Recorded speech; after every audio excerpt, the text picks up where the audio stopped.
Mak orang dulu kalau belajar kan nggak pernah nanya dalil dia, Pak. Apa saja yang disuruh orang tua, ikut aja. Ikut. Kalau orang sekarang kan dalil tuh yang tanyanya, dalilnya mana Ustaz? Disampailah orang ini, saya Ustaz, kalau orang, kenapa saya senang ngaji di sana? Karena selalu dalil Ustaz. Makanya saya ikut. Saya tantang. Kalau saya pakai dalil, Bapak ikut enggak? Saya bilang. Ikut kata dia kalau hadisnya sahih. Saya bacakanlah hadis Muslim tadi, sahih hadisnya. Setelah saya jelaskan panjang lebar, sekarang 50-50 Ustaz kata dia. Rupanya orang tuh Pak, kalau kita tantang begitu dan dia kalah, itu 50-50. Kalau mungkin lama lagi saya diskusi bisa jadi 70-30. Kayak pembagian aja. Nah, akhirnya saya hadiahkan buku tadi, dia bacalah buku. Nah,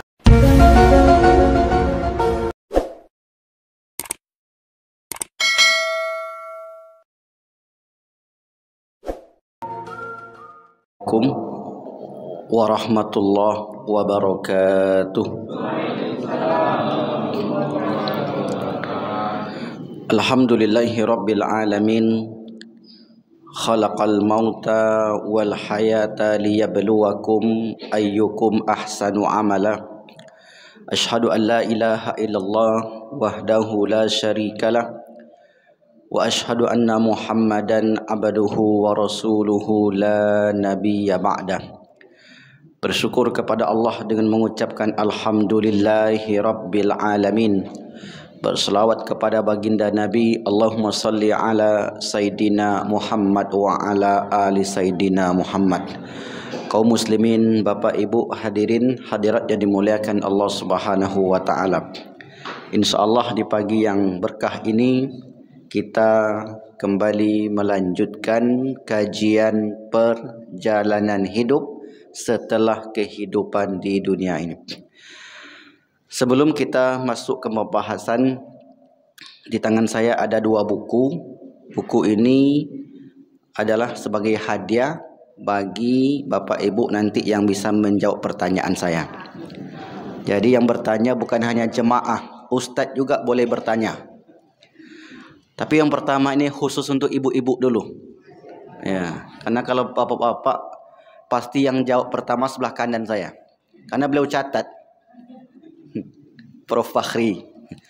Tapi yang lain juga bisa jawab karena selalu ikut kajian saya. Di mana-mana jumpa lagi. Masjid ini jumpa lagi, masjid itu jumpa lagi. Jadi macam diikuti betul. Oke, baik, makanya khusus ibu-ibu saja. Ada dua buku nanti. Ada buku Akhir Zaman. Ini buku saya yang tulis. Yang kiri ini juga buku saya, Wandi Bustami. Yang kita bahas di pagi ini agar mudah Sakratul Maut juga buku saya. Jadi materi yang saya sampaikan adalah materi yang saya ramu, yang saya susun sendiri, yang saya tulis sendiri. Baik, Bapak Ibu yang dimuliakan Allah. Kajian kita ini khusus ibu-ibu ya dulu Pak ya. Karena ada dua tadi yang akan dihadiahkan. Fokus ibu-ibu ke depan. Jadi pengajian kita ini berjudul Perjalanan Hidup Setelah Kehidupan di Dunia Ini. Pertanyaannya adalah, kajian ini tergolong ke dalam jenis kajian apa? Ulangi lagi. Apa katanya? Pertanyaannya diulang, baik. Judul kajian kita Perjalanan Hidup Setelah Kehidupan di Dunia Ini. Nah, kajian ini termasuk ke dalam jenis kajian apa? Akidah. Berapa orang jawab tadi? Oke, baik. Kajian akidah. Coba jelaskan kenapa termasuk kajian akidah? Ya, kenapa termasuk pengajian akidah nih? Iya, tauhid, akidah, usuluddin itu sama. Itu nama saja yang berbeda-beda. Nah, termasuk kajian akidah. Misalnya begini. Kalau membahas tentang wudu, tentang sholat, gerakan tangan, itu termasuk kajian fikih. Kenapa fikih? Karena membahas hukum-hukum batal atau sah. Makanya nama fikih. Nah sekarang ibu tadi jawab termasuk kajian akidah. Kenapa termasuk kajian akidah? Oh, udah jawab sama bapak depan nih. Gimana? Kasih atau ganti pertanyaan? Ganti pertanyaan. Saya sesuai kesepakatan bersama saja. Ya, untuk ibu-ibu lagi. Nah, termasuk kajian akidah. Jadi kajian akidah itu cakupannya tauhid. Ya, namanya tauhid tentang Allah, tentang Nabi, tentang Rasul, tentang kiamat, tentang hari berbangkit, qada dan qadar, tentang aliran-aliran kelompok-kelompok yang muncul dalam Islam, tentang jin, tentang roh. Itu masuk dalam ranah gaib. Maka ketika ditanya, ini masuk pembahasan akidah. Kenapa? Karena masuk dalam pembahasan keimanan, keyakinan perkara gaib. Nah, salah satu dari kajian kita ini yang berjudul adalah fase kehidupan manusia. Ada berapa fase kehidupan manusia yang dilalui manusia? Coba sebutkan yang 4 tu. 4 lah. Semua jawab. Berarti ikut dari awal semua ni, Pak. Ya, coba satu orang angkat tangan. Ayah ibu yang pegang tasbih. Alam Rahim. Alam Roh. Baik. Alam Barzah 4. Satu lagi. Sampai Barzah aja ibu. Ya, apa namanya itu surga neraka itu? Alam akhirat. Ya, kasih aja lah. Tolong. Ya, ibu mau yang mana? Ada 2 ini. Jadi ada akhir zaman, ada doa. Ya, nanti sama-sama aja. Ada 2. Yang mana ya ibu pilih? Doa atau akhir zaman?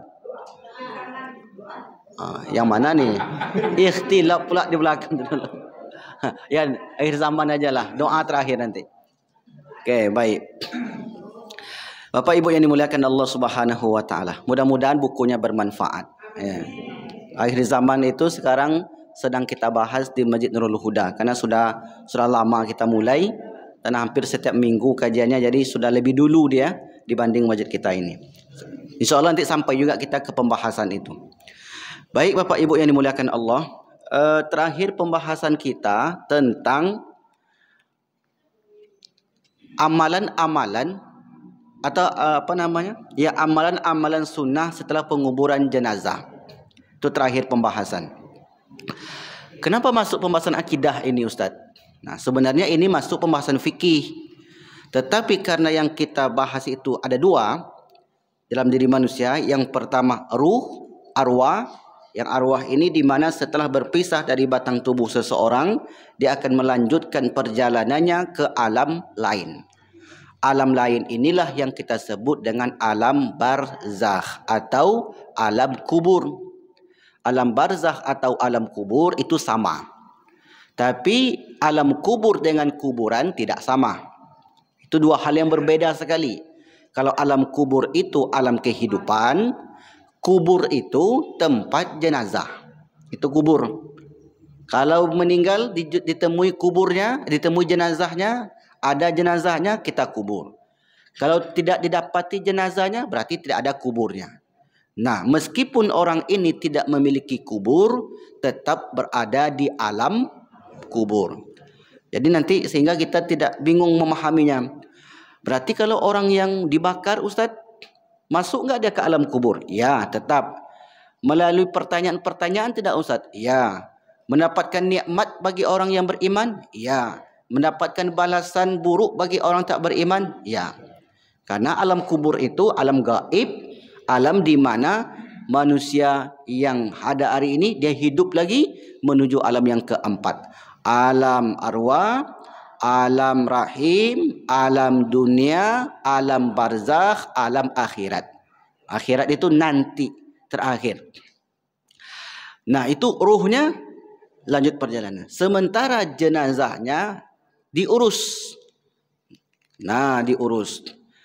Bagaimana cara ngurus jenazah? Kita mandikan, kita kafani, kita solati, kemudian kita kubur. Setelah dikubur kita langsung pulang atau menetap dulu? Menetap dulu di sana. Ada enggak dalilnya? Ada dalilnya. Jadi kemarin saya pernah tanya salah seorang Bapak Ibu, boleh enggak seseorang setelah meninggalkan kuburan, setelah menguburkan jenazah menetap di kuburan? Langsung dijawab tak boleh. Saya tanya, kenapa enggak boleh?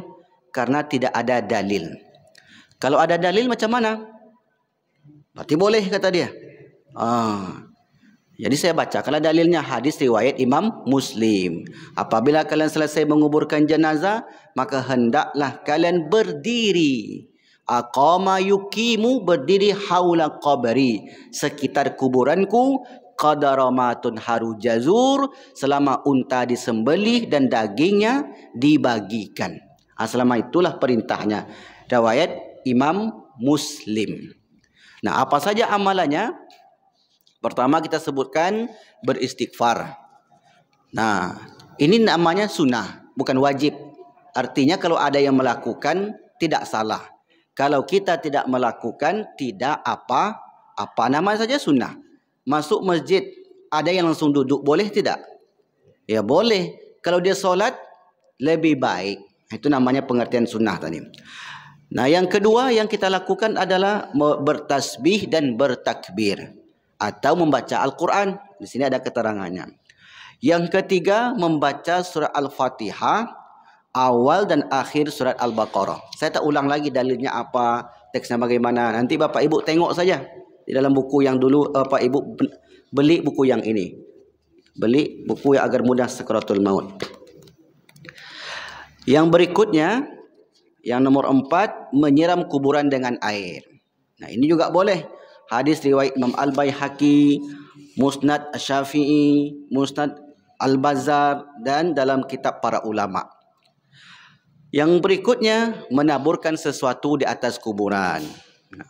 Yang berikutnya, melepas tali ikatan mayat. Tapi bukan untuk jimat, dibawa pulang, dikalungkan, dianggap itu sakti, tidak. Bukan itu maksudnya.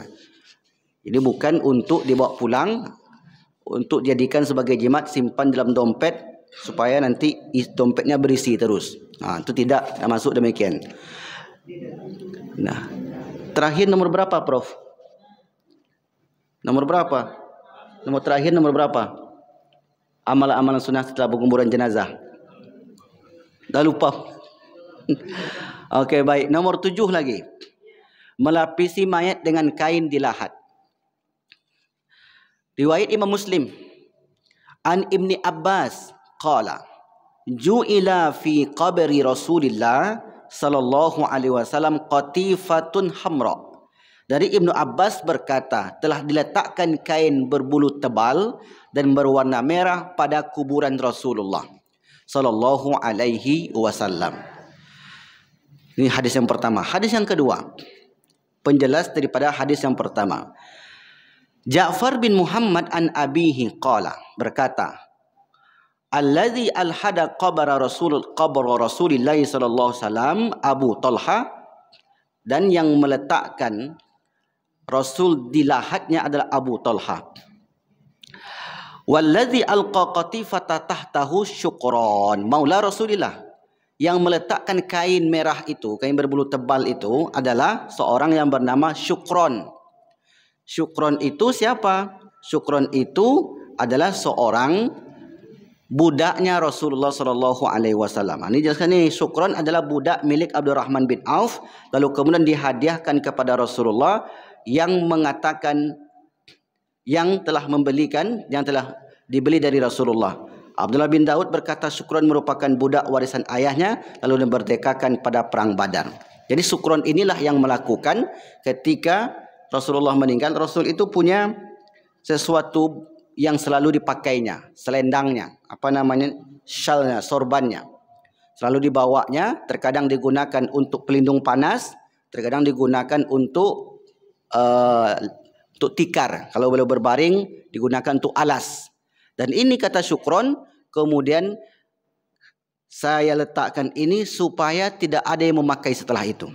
Tapi ini tentu tidak semua Bapak Ibu. Kain yang dicintai saja oleh Rasulullah sallallahu alaihi wasallam.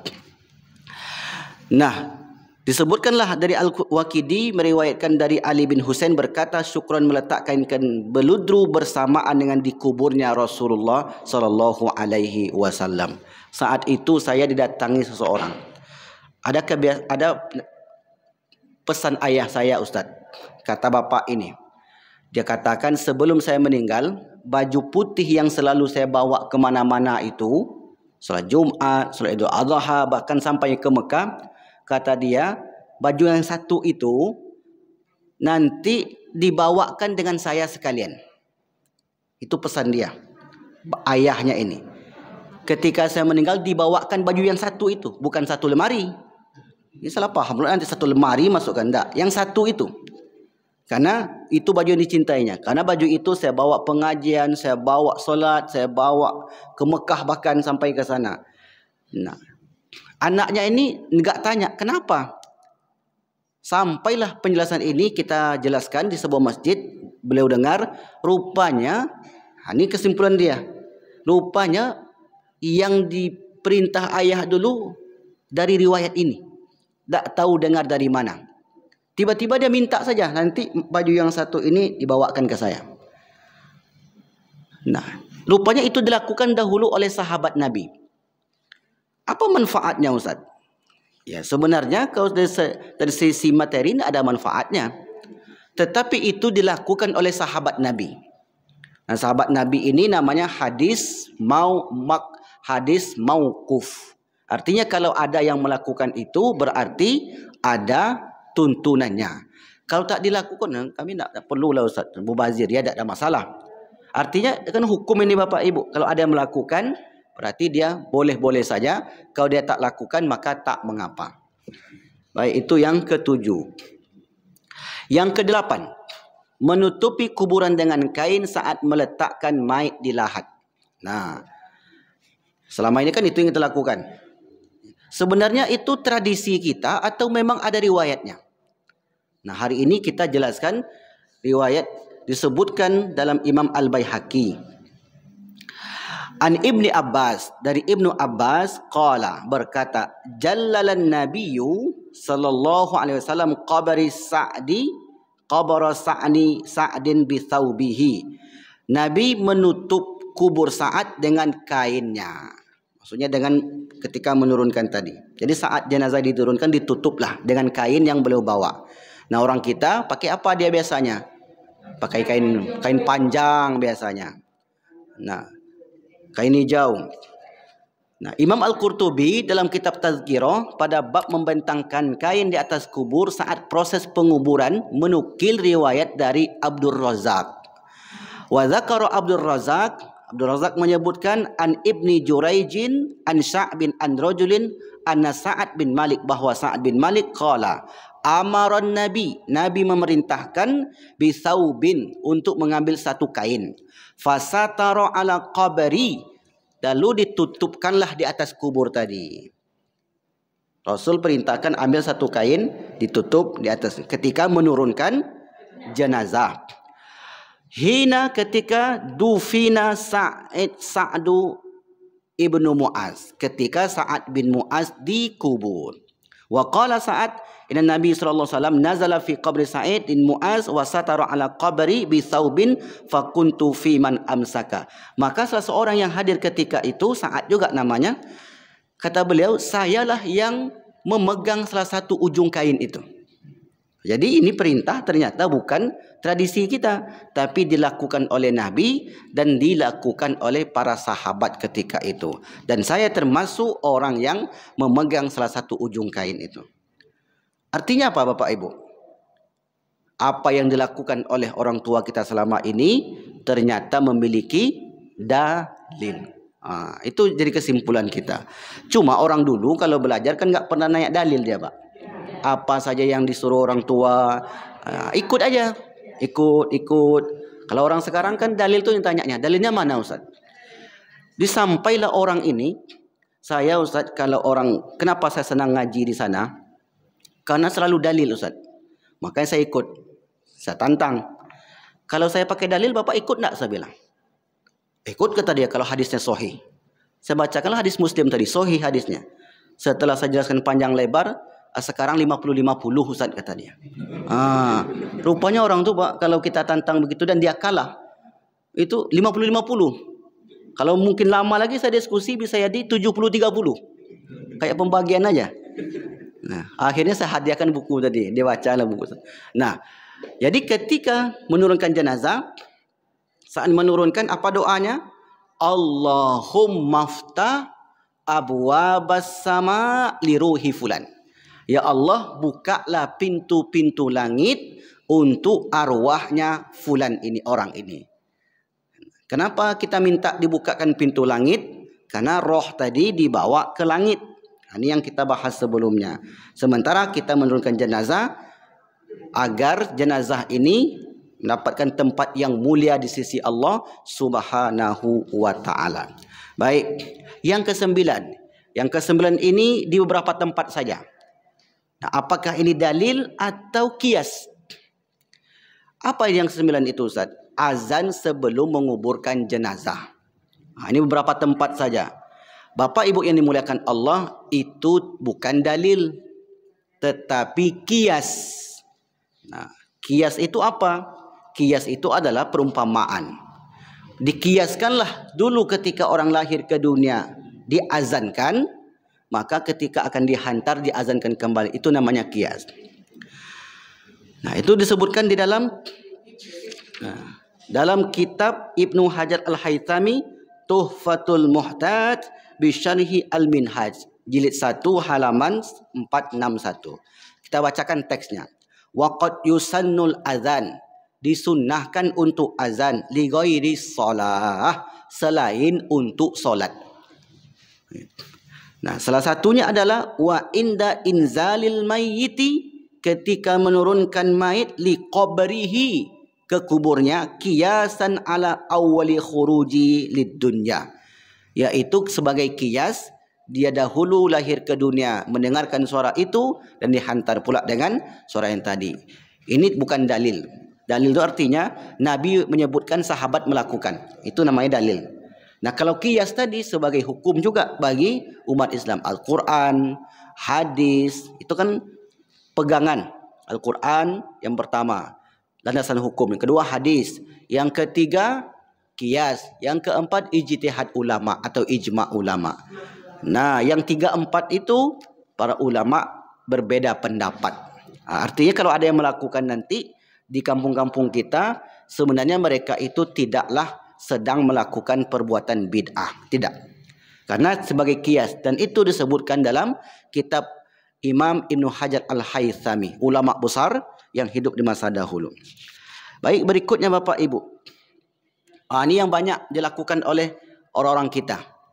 Menanam sesuatu di atas dan di sekitar kuburan. Menanam sesuatu ini, tanam bunga, tanam, yang penting jangan tanam sawit aja lah di atas tuh. Tanam tumbuh-tumbuhan di situ. Apa fadilahnya, Ustaz? Apa fadilahnya menanam-nanam itu?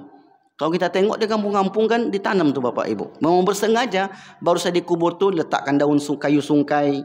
Karena kayu itulah yang paling mudah hidup. Sebenarnya ada enggak perbuatan itu di zaman Nabi? Dan kalau memang ada, apa yang ditanam oleh Nabi? Pelepah kurma ya. Pelepah kurma. Kebetulan tempat kita enggak ada pelepah kurma. Maka yang lainlah sebagai gantinya. An Ibni Abbas, dari Ibnu Abbas qala, berkata, maron nabiyyu, Nabi lewat berjalan, sallallahu alaihi wasallam bi qabraini, di dekat dua kuburan. Jadi Nabi berjalan di dekat dua kuburan. Kata Rasulullah, innahuma la yu'adzaban. Dua orang ini sedang diazab. Diazab di mana? Di alam kubur. Ya, di alam kubur. Kalau di kuburan bisa jadi sudah tinggal tulang di situ Bapak Ibu. Bisa jadi sudah nggak ada tulangnya. Karena kubur itu kulit kita paling lama bertahan itu paling lama 3 hari 3 malam. Dikubur, lalu kemudian badan kita menghijau atau datang zat ganas, virus ganas memakan semua badan kita ini, ulat-ulat, habis. Paling seminggu itulah habis semua itu. Masuk minggu kedua tinggal tulang. Masuk minggu ketiga, minggu keempat, sebulan pertama, sebulan kedua, tulang-tulang ini pun mulai retak-retak, mulai lapuk, berpisahlah ini. Seminggu, setahun, ini mungkin sudah bercerai-berai, Pak. 2 tahun, tak tahu lagi bagaimana keadaannya. Meskipun ada 1-2 yang tulangnya mampu bertahan lama. Pengecualian nantinya orang-orang tertentu yang jenazahnya tidak dimakan oleh tanah. Ini pengecualian. Ada bahasan tersendiri. Tapi pada umumnya kalau kita ini meninggal, dikubur, ya selesai sudah. Fisik kita ini kembali ke tanah, dimakan oleh tanah. Fisiknya. Sementara perjalanan ruh tadi lanjut. Lanjut ke alam barzah. Di Mesir, bentuk kuburannya sangat berbeda. Lubang dalam, sekitar 5 meter, lebarnya 5 meter. Kemudian di dalam itu ada kamar-kamar kecil. Kamar pertama, kamar kedua, kamar ketiga. Orang yang baru pertama meninggal, letaklah di kamar pertama, ujung kali. Seminggu udah kering kulitnya, dipindahkan. Ada yang baru lagi masuk, letak di situ. Nanti sebulan, terus begitu. Semakin lama, semakin rusaklah tulang-tulang ini. Sampai terakhir, sudah bercerai-berai, engsel-engsel, tengkorak kepala dan sebagainya, diikat dan mereka buang. Ada yang dihancurkan, tak tahu dibuang kemana. Bisa jadi dijadikan pupuk, bisa jadi dibuang. Wallahu a'lam bishawab. Begitulah bentuk kuburan di Mesir. Tak ada lahat. Karena apa yang mau dibuat lahat? Padang pasir semua. Maka dibuatlah kemudian digali lubang tadi, dibuat kotak-kotak dalam tu. Ustaz pernah tengok Ustaz? Ya, saya masuk. Waktu itu ada anak saudara, anak-anak kawan meninggal. Anak kecil, bayi masih. Kemudian saya pun ikut. Jadi rupanya Bapak Ibu, di atas tu nampaknya kecil aja. Karena pintunya dari besi ditarik ke tu. Nah, ketika kita masuk, rupanya di bawah tu luas sekali. Lebih kurang 6 kali 6 mungkin adalah. Luas pokoknya, 6 kali 6 dan 5 kali 5. Pokoknya luas, saya tak pernah tengok. Karena banyak kamar-kamarnya. Yang saya tengok itu di kamar pertama ada sekitar 3-4 jenazah yang baru meninggal. Kamar berikutnya banyak kain-kain putih. Ada yang sudah usang, ada yang masih bersih. Kalau berikutnya tinggal tulang-tulang saja. Itulah kerja penjaga kuburan tadi. Nah, yang semacam ini tentu tidak bisa untuk menanam tadi. Atau yang semacam ini tentu tak nampak bentuk azab. Karena azab itu perkara gaib. Nikmat ataupun azab yang kita dapat nanti, itu gaib di alam barzah. Bukan di kubur, tapi di alam kubur. Nah, maka Nabi lewatlah di 2 kuburan. Maran Nabi al-qabrain. Kata Rasulullah, innahuma la yu'adzaban. 2 orang ini sedang diazab, mendapat azab. Dari mana Nabi tahu? Nabi SAW diperdengarkan azab kubur. Ada 3 kelompok yang mendengarkan azab kubur. Para malaikat, Nabi Muhammad SAW, dan hewan ternak. 3 ini. Ada enggak dalilnya Ustaz? Ada. Tengok saja di buku yang sebelah kiri saya. Di jilid yang pertama, kehidupan di alam barzah. Lalu kemudian, amma ahaduhuma, adapun yang kubur satu ini, kenapa mendapatkan azab? Fakana la yastatiru minal baul. Setelah buang air kecil, tidak bersuci. Itu penyebab. Makanya taharah itu hukumnya wajib. Kenapa wajib? Ya, solat tak sah gara-gara taharahnya salah. Ibadah lainnya tidak sah karena tidak dalam keadaan suci. Makanya hukum taharah itu wajib bagi orang yang akan beribadah. Wa amal akharu, adapun yang satu ini dia azab, fakana yamshi bin namimah, karena dia mengadu domba. Jadi orang yang mengadu domba itu tak taubat sebelum meninggal, maka dia akan mendapatkan azab dari perbuatan tadi.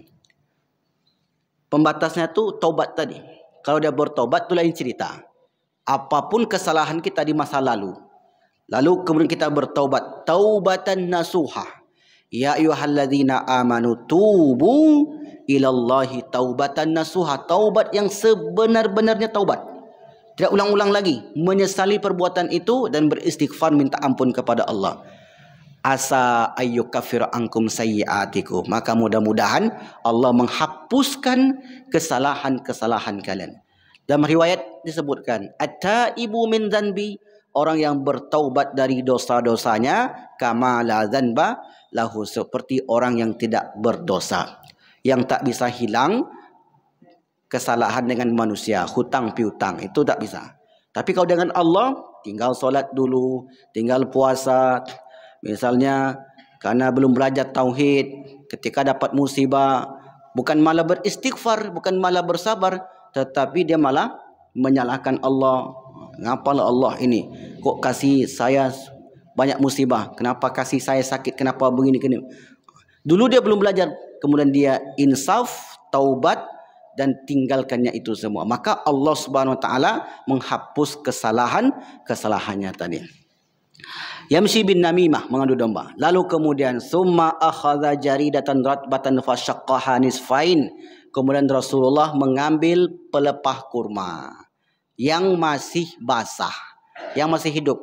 Kalau kita ilustrasikan, beliau ambil pelepah kurma, beliau tebas, kemudian setelah itu dibelah menjadi dua. Syaqqa itu dibelah nisfain kepada dua. Ditancapkanlah di kubur yang pertama, kubur orang yang kena azab karena tidak bersuci tadi, dan ditancapkan pula di kubur yang kedua, orang yang mengadu domba. Mereka ini orang yang hidup di zaman jahiliyah, zaman dahulu. Fagharaza fi kulli qabrin wahidatan. Setiap kubur itu ditancapkan pelepah kurma yang basah tadi. Qalu, sahabat bertanya, ya Rasulullah, ya Rasul, lima fa'alta hadza, untuk apa engkau lakukan ini? Apa fadilahnya? Apa manfaatnya? Ada enggak kegunaannya bagi si mayit di alam barzah sana?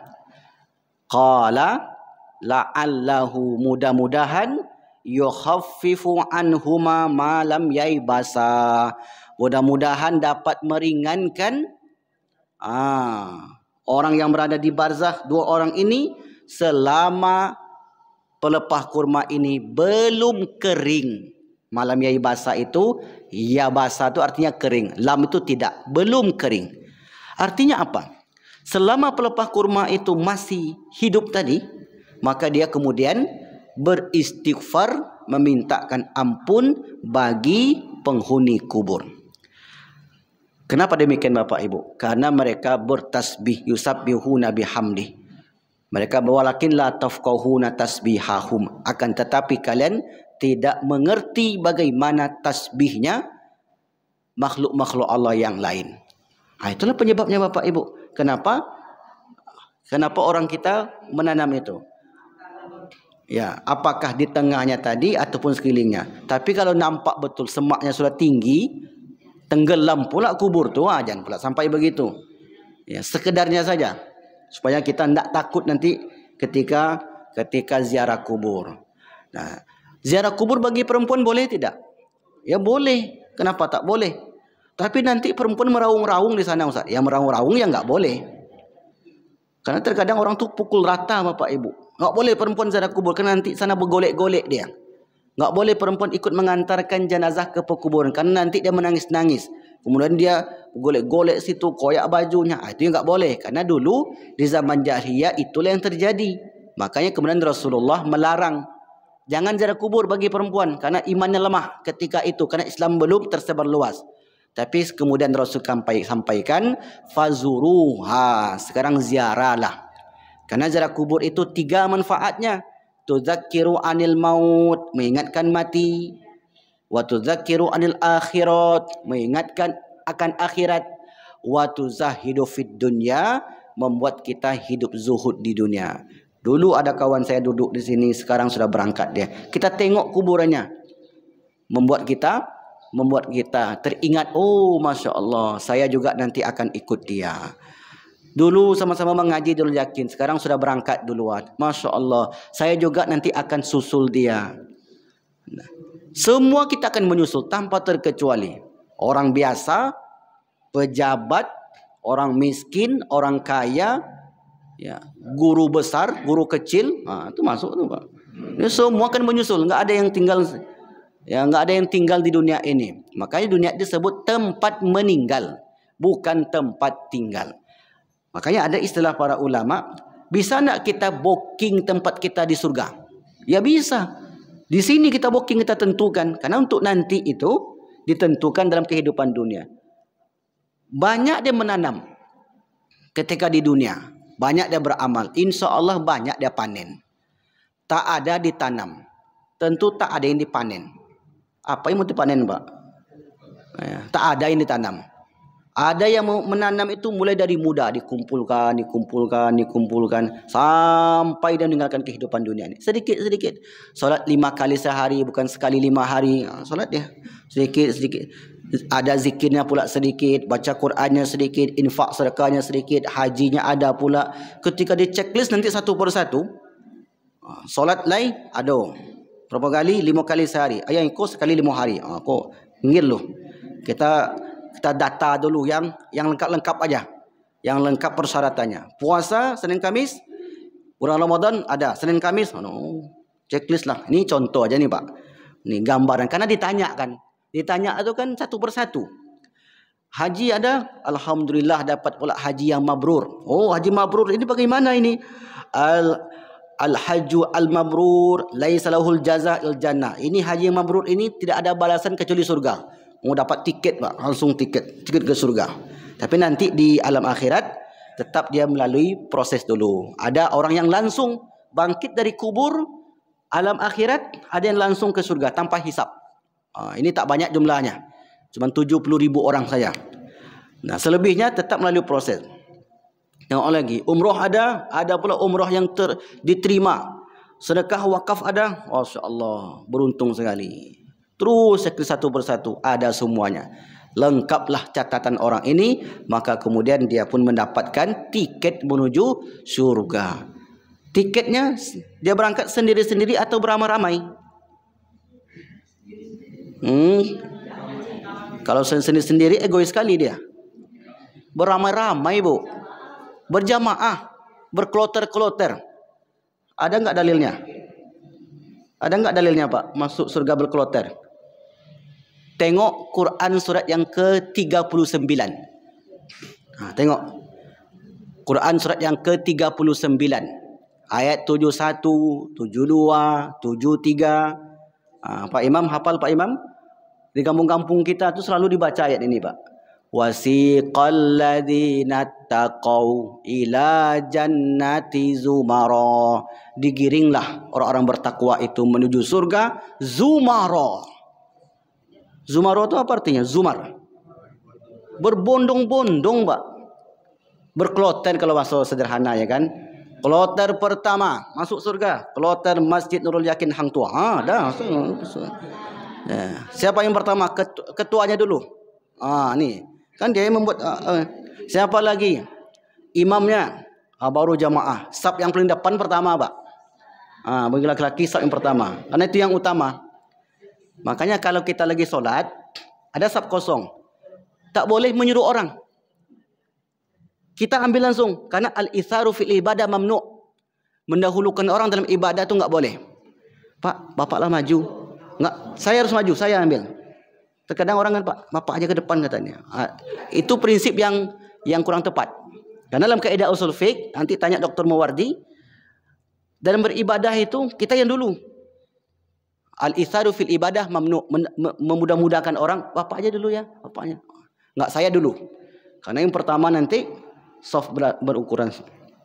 Nah, masuklah kloter ini. Kloter, tercatatlah nama bapak ibu. Kloter pertama, kloter Masjid Nurul Yakin Hang Tua. Masuk. Tengok ada dalilnya, Pak. Ada. Saya dulu di kampung tuh bapak ibu selalu saya dengar ayat itu. Apalah maknanya ya. Heran pula saya. Hampir setiap malam itu imam tadi baca tuh, ini pendek ayatnya. Ayat yang sebelumnya itu tentang orang kafir masuk ke neraka itu juga bergelomboran, berbondong-bondong satu kloter. Mungkin kloter apalah namanya ya. Nggak tahu kita nama. Ini jelas orang beriman tuh kloter masjid ini, kelompok jamaah ini, insya Allah. Nurul Huda, Nurul Yakin pertama lo. Oke, baik. Insya Allah. Penting kita istiqomah. Kok ke sana pula perginya? Kok sampai ke kloter-kloter pula? Karena tadi kloter haji dah dekat berangkat haji. Nah, tulis satu persatu. Itulah Bapak Ibu yang kita kumpulkan. Saya pun kumpulkan sebagai amal. Semua yang kita lakukan hari ini adalah tujuannya untuk mendapatkan tiket menuju Itulah, coba tanya, kenapa bapak beribadah? Kita selaku manusiawi, saya ingin mendapatkan surga. Tapi kan surga itu, masuk surga, masuk neraka itu kan rahmat Allah. Ya, betul rahmat Allah. Tapi rahmat Allah itu tak akan datang tanpa amal. Allah tuh mana mungkin sayang dia. Orang yang malas, orang yang pembangkang, tidak mungkin dia sayang, Pak. Pasti Allah tuh menyayangi orang yang dekat dengannya. Tapi orang yang pembangkang tadi, Allah tidak menutup hidayahnya. Tetap diberikan hidayah dengan caranya tersendiri. Tapi Allah mana yang lebih sayang? Orang yang rajin beribadah, menjaga hatinya, rajin bersedekah dan sebagainya, dengan orang yang malas. Ya tentu orang yang rajin ibadah mendekatkan diri kepadanya. Maka itulah usaha kita setiap hari mendekatkan diri kepada Allah Subhanahu wa taala. Nah, kemudian itulah manfaat tadi menanam sesuatu di atas kuburan. Tempat kita kan nggak ada pelepah kurma, Pak. Jadi apa yang ada? Itu saja yang tanam. Apa yang ada itu saja yang ditanam. Nah, baik, setelah itu, nah ini juga yang diperdebatkan oleh para ulama, talqin mayit. Talqin itu ada dua. Talqin sebelum meninggal dan talqin sesudah meninggal. Talqin sebelum meninggal kapan?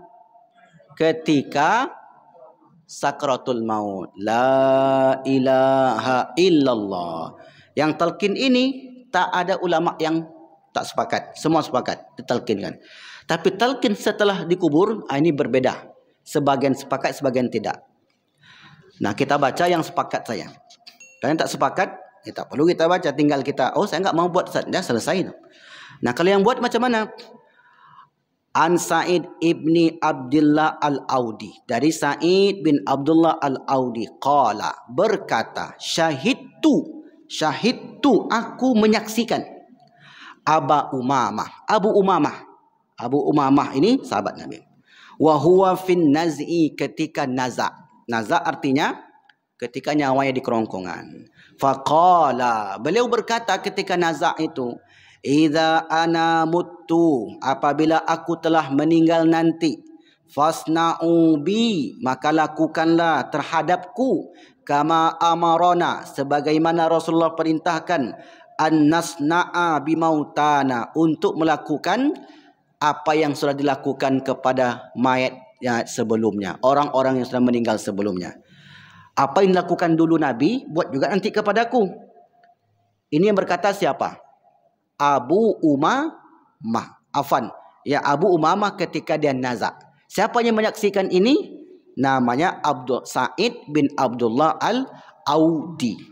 Sa'id bin Abdullah al-Audi menengok, menyaksikan Abu Umamah. Abu Umamah ini ketika naza', dia katakan, kalau aku meninggal nanti, maka buatlah seperti buat Nabi. Apa yang dibuat Nabi terhadap sahabat-sahabat kita dulu, buat juga nanti kepadaku, kata Abu Umamah. Faqala, idza mata ahadun min ikhwanikum, apabila salah seorang di antara ikhwan, saudara-saudara kalian meninggal, fasawaitumit turaba ala qabrihi, kubur, ratakan tanahnya. Falyakum ahadukum, maka hendaklah berdiri salah seorang di antara kalian, ala ra'si qabrihi, di bagian kepala kuburnya. Jelas di sini Bapak Ibu? Salah seorang berdiri di bagian kepala kuburnya. Summa liyakul, kemudian ucapkan, ya fulan, wahai si fulan, anaknya si fulan. Siapa namanya? Misalnya Ahmad contohnya. Wahai Ahmad, anaknya orang ini. Fa innahu yasma'u wa la yujib, sesungguhnya dia dengar tapi tak menjawab. Ya fulan, kata dia. Yo, apa Pak? Kata, tu balik habis itu, Pak. Sama kayak kita ini. Ini menjadi kiasan Bapak Ibu. Orang yang mati itu dengar enggak? Yang dengar yang mana? Jenazah itu dengar enggak? Jadi bukan jenazah tuh. Kalau jenazah tuh dengar, dia Pak, mengeri tuh. Apalagi sampai duduk dia. Jadi ini maksudnya kata para ulama, amal-amal kita, inna a'malakum, sesungguhnya amal kalian, tu'radu, diperlihatkan, ila aqaribikum wa asyairikum minal amwat, sesungguhnya amal kita yang di dunia ini ditampakkan, diperlihatkan kepada ahli keluarga kalian yang sudah meninggal. Amal baik orang itu, fa in fa'alu khairan, anda yang hidup itu melakukan amal baik, istabsyaru bihi, mereka di barzakh sana bergembira ria. Ditampakkanlah Pak, bapak ibu solat hari ini ditampakkan kepada mereka, mereka pun bergembira. Bapak ibu berpuasa nanti mulai awal Zulhijjah sampai 89, ditampakkan semua amal baik itu, mereka bergembira. Berdasarkan riwayat dari Imam Ahmad tadi, sesungguhnya amal kalian ditampakkan, diperlihatkan kepada ahli keluarga kalian yang sudah meninggal. Jika mereka yang hidup melakukan amal baik, mereka bergembira.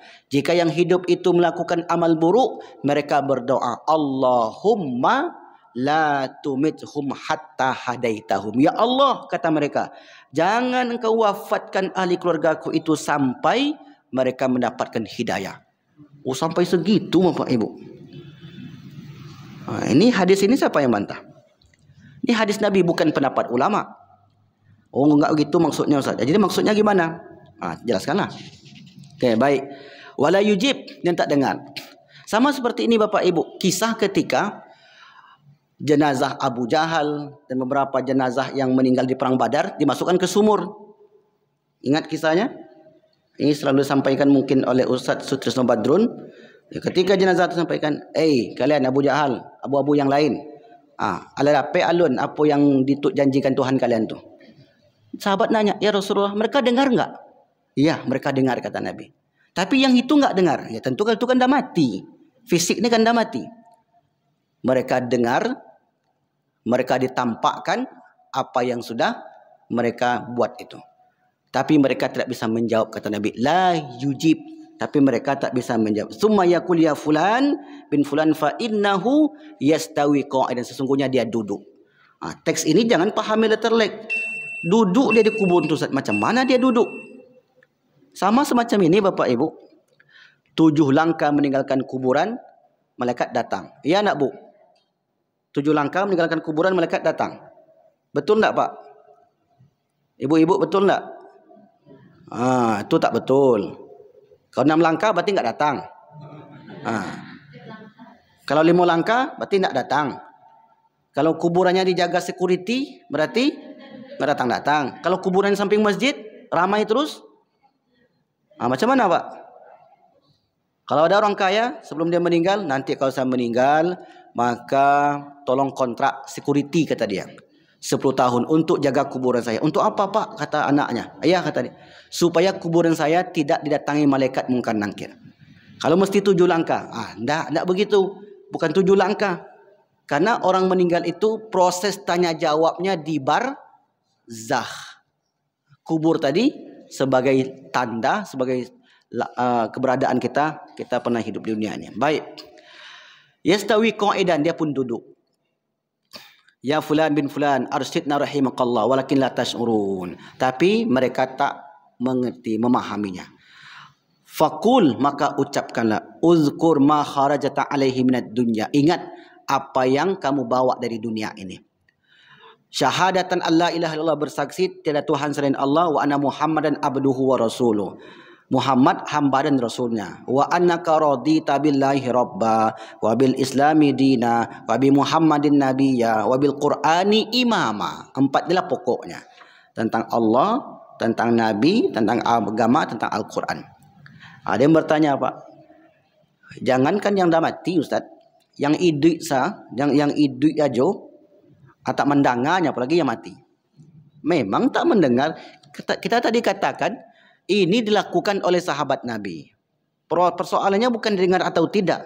Kita ikut apa yang dilakukan oleh sahabat Nabi. Berpahala. Memanglah orang itu mana dengar lagi, nama sudah mati.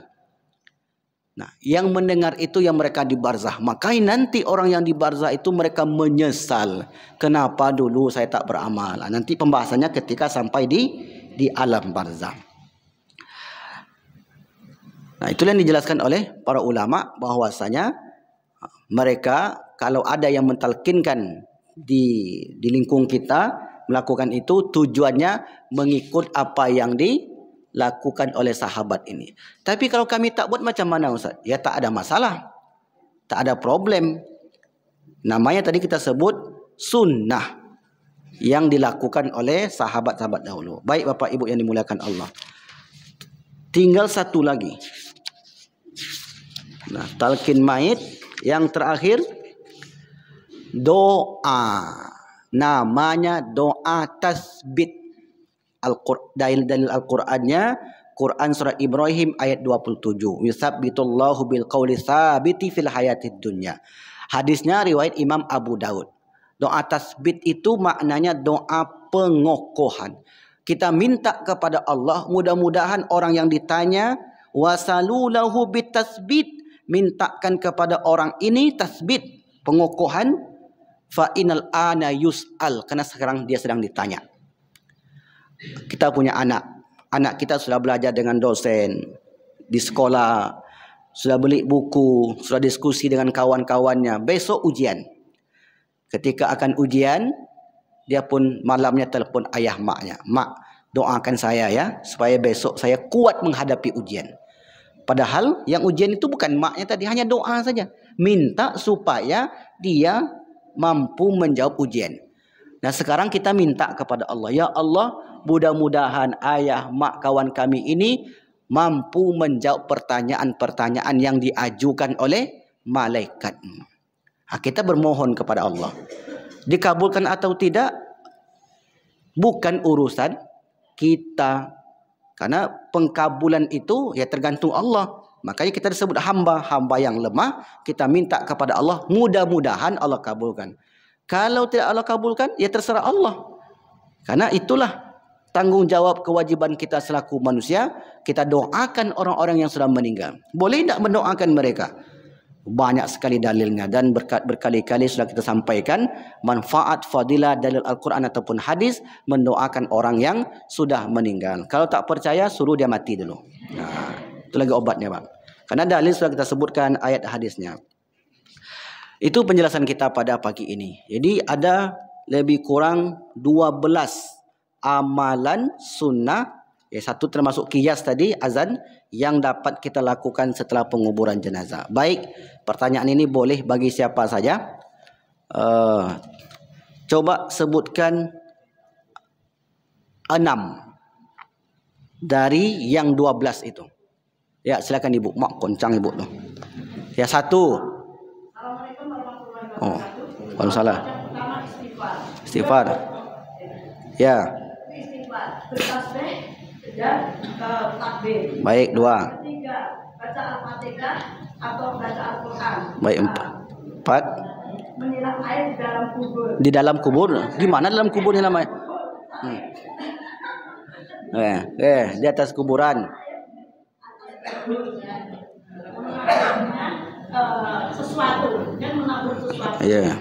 Baik, 5. Satu lagi. Ikat tali, buka tali. Masya Allah. Ini sama-sama Bu. Ini buku doa. Nah di sini termasuk juga doa tasbih ya, bagian terakhir tadi. Ini silakan Bapak Ibu. Silakan Ibu. Ya. Tolong kasih. Ya. Itu doa, isinya buku-buku doa yang ditulis oleh kawan saya. Jadi kawan saya ini menulis kumpulan-kumpulan doa, termasuk doa setelah sholat dan doa bagi si mayit. Banyak sekali doa. Dan doa inilah sebagai senjata kita Bapak Ibu. Bapak Ibu mau hafal doa, atau mungkin kita tidak bisa hafal doa, tapi kita berikan kepada anak kita, kepada keluarga kita, atau kita hadiahkan kepada orang, terserah. Nah itulah yang dipegang ada nanti, dan mudah dibawa kecil, enak, dan hardcover lagi. Oke, baik. Ya, baik, silakan Pak. Saya pernah lihat di kampung, ketika dikubur itu mayat dimasukkan, dia azan di dalam itu, pihak keluarga dia. Boleh? Ya itu yang kita bahas tadi, yang nomor 9 tadi. Oh, kita tertinggal tadi. Iya, itu sebagai kias Pak. Karena dulu lahir ke dunia diazankan. Nah maka ketika dia akan pergi diazankan lagi. Tadi kita bacakan teksnya, disunahkan juga azan selain untuk sholat. Kalau orang dulu ada beberapa keadaan ketika terjadi kebakaran disunahkan azan. Itu memberitahu. Ketika ada hewan buas disunahkan azan di situ. Jadi bukan dalil hadis apalagi ayat Al-Quran, tetapi sebagai qiyas. Qiyas ini apa? Nah, dulu lahir ke dunia diazankan, maka nanti dihantar diazankan lagi. Dengar nggak dia Ustaz? Ya tentu kalau sudah mati kan nggak dengar lagi Pak, dah terputus semua kan. Tapi amal baik kita diperlihatkan kepada ahli keluarga kita yang sudah meninggal berdasarkan riwayat Imam Ahmad. Baik. Baik, silakan Ibu. Assalamualaikum warahmatullahi wabarakatuh. Waalaikumsalam. Tadi menanyakan tentang azab itu istilahnya pembalasan atau azab atau kebaikan semuanya itu setelah dibaca. Tapi ada Pak Ustaz, sesuatu orang itu dikubur.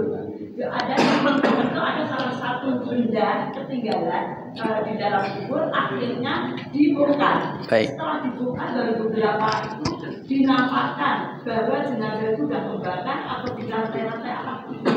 Baik. Membaca misalnya itu pendapat saya. Terima kasih. Iya. Waalaikumsalam warahmatullahi wabarakatuh. Jadi begini Bapak Ibu. Pada dasarnya nikmat-nikmat yang akan kita dapat ataupun nauzubillah balasan yang didapat seorang itu perkara gaib. Pada dasarnya gaib. Karena itu masuk ranah gaib. Jelas sampai di sini? Alamnya di alam barzah. Ranah gaib. Tapi terkadang ada orang-orang yang tak percaya. Tak yakin betul tak ada azab itu. Tengok, tapi jangan tengok videonya. Namanya Agus Mustafa. Nggak ada azab kubur tuh katanya Pak. Ada yang ikut itu? Ada Pak ya? Agus Mustafa namanya. Jangan diikuti kajiannya. Azab kubur tuh nggak ada. Atau saup apa namanya? Saup cangkir apalah namanya itu. Jadi nggak ada azab kubur tuh kata dia. Kenapa? Karena kalau jenazah ini sudah dihancur, apa yang mau diazab? Jadi azab tuh kata dia azab psikologi. Pening pula apa? Ada azab psikologi, azab fisikis kata dia. Macam orang tidur katanya. Nah, hakikatnya nikmat kuburnya sejauh mata memandang ada kan? Kemudian taman-taman surga itu adalah perkara gaib berdasarkan dalil, bukan di kuburan tadi. Nah, azab juga begitu. Tetapi terkadang karena ada orang-orang yang tidak percaya dengan seperti itu, Allah tampakkan 1-2 contoh sebagai pelajaran. Ya, ditampakkan. Karena nanti kalau mesti begitu, maka Fir'aun sampai hari ini paling enak hidupnya. Kenapa gitu, Pak? Tinggal di Mesir, di gedung mewah, lantai 2. Selalu dikunjungi orang. Pakai AC lagi, Pak. Mewah tempatnya. Nengok Fir'aun itu tahun 2009 $200. Dibawa ke kawan Pak. Nengok Fir'aun kita yuk kata dia. Boleh saya bilang. Tapi bayar $200. Mending bayar kos. $200 itu 3 juta waktu itu. Karena $1.500. Nah, kalau zahirnya tengok memang enggak dapat azab, tapi Al-Qur'an mengatakan an-naru yu'radu 'alaiha ghuduwan wa 'ashiyya wa yauma taqumus saa'ah. Maka hakikatnya dia mendapat azab di barzah meskipun fisiknya terjaga. Tapi ada 1-2 kasus yang Allah tampakkan itu sebagai bukti azab itu ada. Ditampakkanlah. Mana tahu ada orang yang hanya yang zahir-zahir aja dia percaya, yang tak zahir dia tidak percaya. Maka seperti itulah. Wallahu a'lam bishawab. Baik. Ada lagi? Ya, silakan, Pak. Waalaikumsalam.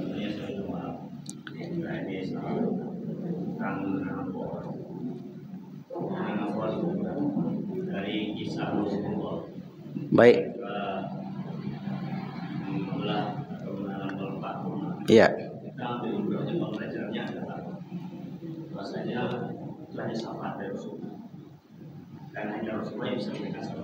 Baik. Yang kedua, Rasulullah ingin memberitahu bahwasanya pada siksa. Di mana siksanya di mana?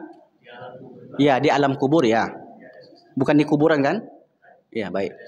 siksa yang diberikan kepada si A itu hanya karena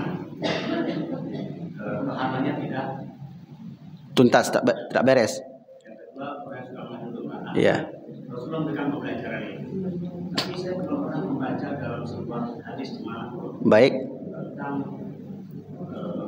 menyuruh menanam ataupun yang ada malah saya membaca hukumnya makruh Baik. ataupun haram jika malah merusak manusia. Baik. Yang saya khawatir jadi nanti pemahaman bagi orang awam kalau niatnya menanam baik itu adalah untuk mengurangi dosa-dosa semayat atau mengurangi hasilnya. Ini tidak menjadi salah paham dari Baik. para Baik. Assalamualaikum. Ya. Ya. Kalau menanam pohon memang merusak dia, Pak. Ya, kalau pohon betul dia merusak.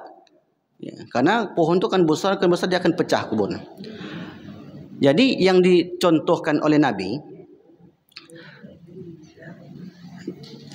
perbuatan Nabi itu ada yang Nabi katakan, solatlah seperti kalian aku solat. Langsung beliau sampaikan. Ada perbuatan Nabi itu tidak disebutkan oleh Nabi berdasarkan perintah, tapi dilakukan oleh Nabi. Ketika Nabi buat, kita buat. Boleh atau tidak?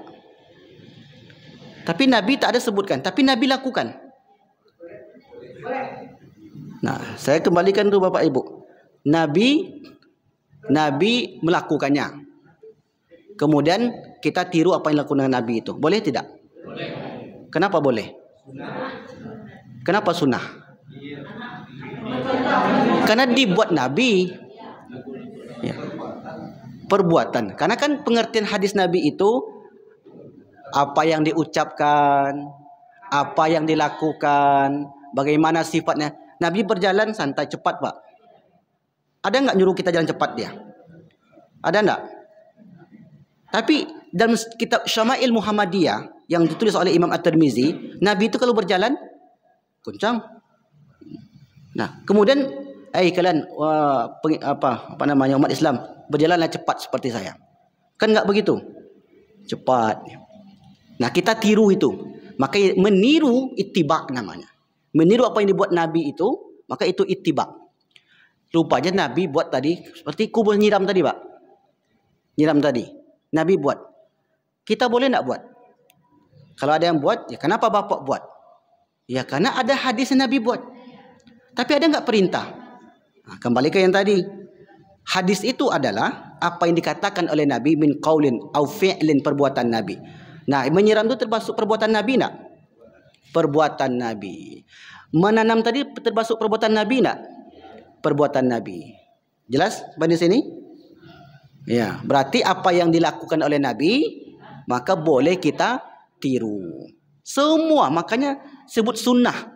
Semua apa yang dilakukan Nabi itu kecuali ada beberapa. Seperti misalnya nih, istrinya lebih pada 4. Apa nak boleh? Tak boleh itu, Pak. Ya, khusus itu.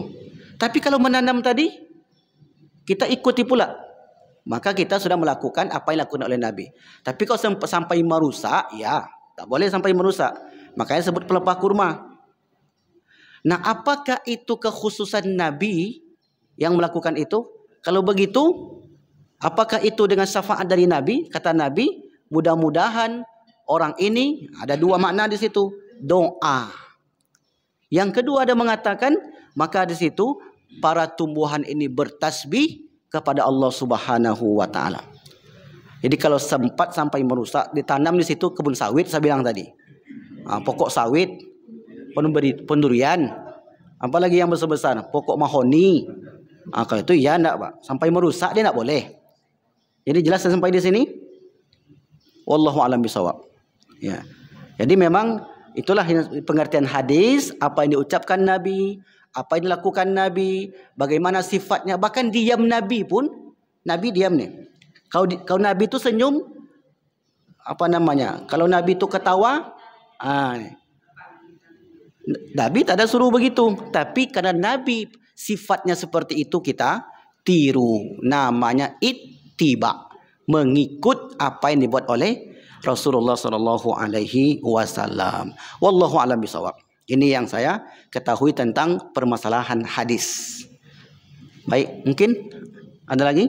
Cukup ya Bapak Ibu. Baik, alhamdulillah pada pagi ini dapat kita tuntaskan amalan ini. Amalan ini sekali lagi adalah amalan yang boleh dilakukan. Kalau menimbulkan mudarat dan sebagainya, maka tak perlu berlama-lama di situ. Makanya kita sebut judul itu amalan sunnah tadi, bukan amalan wajib. Dilakukan oleh seorang bagus, tak dilakukan tidak apa-apa. Baik. Baik, silakan Pak. Waalaikumsalam.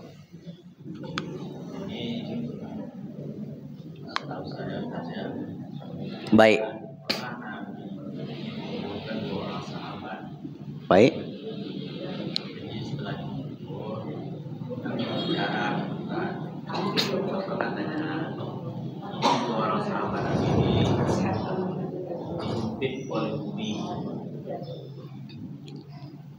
Di dalam kubur yang terkubur, kemudian sahabat yang satu ini itu kayaknya orang pendinginan diselimuti dengan kain sutra. Baik. Yang kedua, yang sahabat yang satu ini di kubur itu berselisih langsungnya. Jadi bagaimana itu Ustaz? Baik. Wa takhtalifu adla'uhu, tulang rusuknya saling menikam, dihimpit oleh bumi. Berarti kalau dihimpit oleh bumi, pemaknaannya bumi itu menjepit. Berarti mengecil kan? Betul bumi itu mengecil? Sebesar itu juga nampaknya Pak. Maka yang paling enak dari Fir'aun tadi Pak. Kalau Fir'aun itu berarti nggak dihimpit-himpit dia. Enak hidupnya itu. Siapa lagi Presiden Turki itu? Mustafa Kemal. Itu kan enak sekali itu, dijaga terus. Sampai hari ini kan nggak sepi Bu kuburnya. Jadi bagaimana sebenarnya pemahaman ini? Yang dimaksud Nabi itu di alam barzakh tadi. Makanya kita sebutkan alam barzakh, alam kubur, bukan kuburan. Ada orang jahat nih Pak, ini contoh nih, jahat kali betul dia. Takut dihimpit kubur dia, kemudian dia bilang, nanti saya jangan dikubur ya, dibakar aja. Selamat berarti. Jadi kenapa disebut alam kubur? Karena pada umumnya orang meninggal dikubur. Pada umumnya. Ada orang jahat lagi, tak pernah berbuat baik. Tiba-tiba berenang Sungai Siak, diterkam buaya. Tulang rusuknya tidak dapat Pak, di dalam perut buaya tu. Atau hanyut, kemarin ada yang hanyut kan di Sungai Siak tu. Dimakan ikan, habis lah tu. Jadi hadis itu betul, tak salah. Makanya hadis itu menyebutkan wa takhtalifu adla'u, tulang rusuk itu saling menikam. Ini menunjukkan adanya azab di alam kubur. Apakah betul di kuburan itu? Tadi ibu tadi tanya, ada 1-2 kasus yang Allah tampakkan. Contoh seperti itu. Kalau mesti di kuburan itu adalah azab, yang paling enak Fir'aun lah Pak. Paling enak di hari ini. Karena nggak ada tulang rusuknya, apa yang mau ditikam situ? Dijaga, dimewahkan. Dapat duit lagi dia. Amal jariah tu bagi dia tu. Dan bahkan orang mati tenggelam itu matinya syahid. Fir'aun tenggelam matinya. Tenggelam di Laut Merah. Jadi itu tidak berlaku. Karena gaib itu adalah sesuatu yang tak sampai oleh akal. Makanya tidak pembahasannya di dunia. Tapi di alam lain. Alam lain itulah yang kita sebut dengan alam kehidupan. Begitu Pak. Dan mereka orang sudah meninggal itu tahu apa yang dilakukan oleh ahli keluarganya di dunia. Nah seperti apa pengetahuan mereka? Nah, itu yang manusia tak sampai lagi. Tapi Nabi sebutkan, ditengokkan amal kalian. Kalau kalian berbuat baik begini, buat buruk begini. Begitu Pak. Wallahu a'lam bishawab. Pastinya Bapak Ibu, pastinya ini, boleh pastikan nantilah. Ya mati dulu kita. Mau dipastikan betul seperti apa? Mati dulu. Tapi kan nggak mesti. Ada orang, mohon maaf, ada Bapak Ibu yang kena asam urat? Ada. Mau dipastikan sakit, makan kacang dulu? Kan enggak kan? Cukuplah dikasih tahu dokter, jangan makan kacang Pak. Nanti bengkak asam uratnya. Enggak, saya mau pastikan dulu. Kan sudah diberitahu. Kan enggak mesti kita uji coba Pak. Itu kita tinggalkan aja lah tuh larangan-larang tadi. Insya Allah tidaklah bangkit asam urat tadi. Yang kolesterol, jangan banyak makan santan-santan, nanti bangkit kolesterolnya. Enggak dokter, saya pastikan dulu betul enggak nih. Habis itu meraung-raung dia. Wallahu a'lam bishawab. Baik, Kita tutup dengan doa kafaratul majlis. Subhanakallahumma bihamdika asyhadu an la ilaha illa anta astaghfiruka wa atubu ilaik. Walafu minkum. Wassalamualaikum warahmatullahi wabarakatuh.